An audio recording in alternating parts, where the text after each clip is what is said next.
Yes, 4 hours ago, there was meant to be a ceasefire and it didn't eventuate. We heard that from Hamas officials. But despite that, and actually almost because of that, the fact that they're actually talking about times now is a sign to me that something is progressing. The other thing is last night, Israel's war cabinet met on an emergency basis, and it was addressed by two of the officials most responsible for the negotiations, including the head of Israel's security service, intelligence service, the Mossad.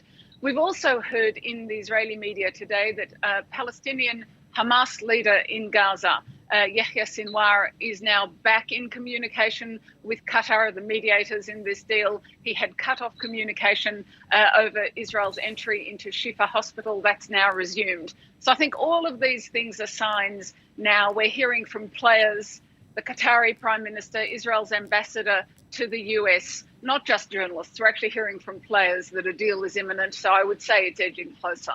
And what exactly do we know about the details of such a hostage deal?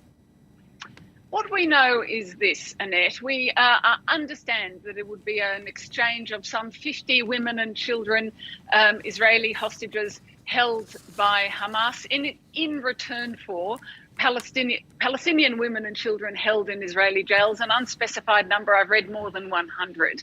All of this would also include a 5-day ceasefire, which I think is the most important thing for Hamas.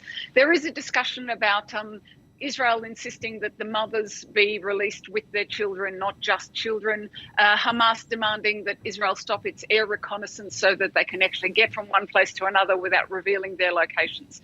But as the Qatari Prime Minister said, those seem to be details. The principle is now in place. So I think you and I just have to watch to see if and when this deal actually will come through on those terms or others.